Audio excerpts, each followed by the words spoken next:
এই যে কবরের যে আযাব, যে আমরা একটা কথা বলি, এটা আযাব বলে রুহের আযাব। কিসের আযাব? রুহ। দেহ তো আপনার নাই, ওখানে দেহ আছে? দেহ তো পচে গেছে, গলে গেছে। তাহলে আযাবটা কিসের? রুহের। বুঝাচ্ছি আমি। এই এই পড়াশোনাটা করেছি ইমাম গাজ্জালী রাহিমাহুল্লাহর বই থেকে। এত গভীর মানে লেখা, মানে ধরতে গেলেও মনে হয় যে একটা লাইন 10 বার পড়তে হচ্ছে। একটা এক্সাম্পল দিয়ে তিনি বুঝাচ্ছেন, এভাবে তিনি বলছেন এটা একটা উদাহরণ মাত্র, এটাই প্রকৃত ব্যাখ্যা না, একটা উদাহরণ মাত্র।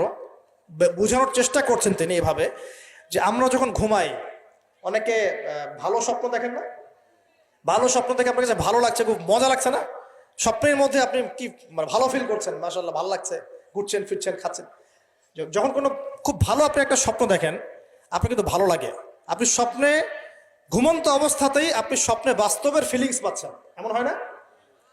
আল্লাহ পাক যদি আপনাকে স্বপ্নের মধ্যে রেখে দেন, ধরেন 1 বছর 1.5 বছর 2 বছর, তার মানে 1-2 বছর আপনি স্বপ্নের মধ্যেই বাস্তবের ভালো লাগার ফিলিংসটা পেতে থাকবেন, কিন্তু আপনি ঘুমিয়ে আছেন।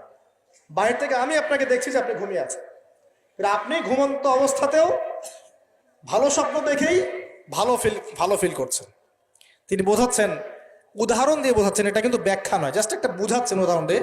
আল্লাহ পাক যখন শহীদদের রূহগুলোকে জান্নাতে রেখে দেন, জান্নাতে তারা এইভাবে রূহগুলো ঘুরতে থাকে, ফল ফলাদি খেতে থাকে, পাখির মধ্যে রূহ দিয়ে দেন, সবুজ পাখি, এই পাখি উঠতে থাকে, তারা ভালো ফিল করতে থাকে। ওই হায়াতটাকে আল্লাহ পাক তাদের কাছে বাস্তব বানিয়ে দিয়েছেন। কথা বুঝতে পারছেন?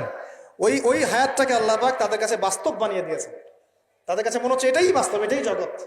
আল্লাহ চাইলে করতে পারেন না?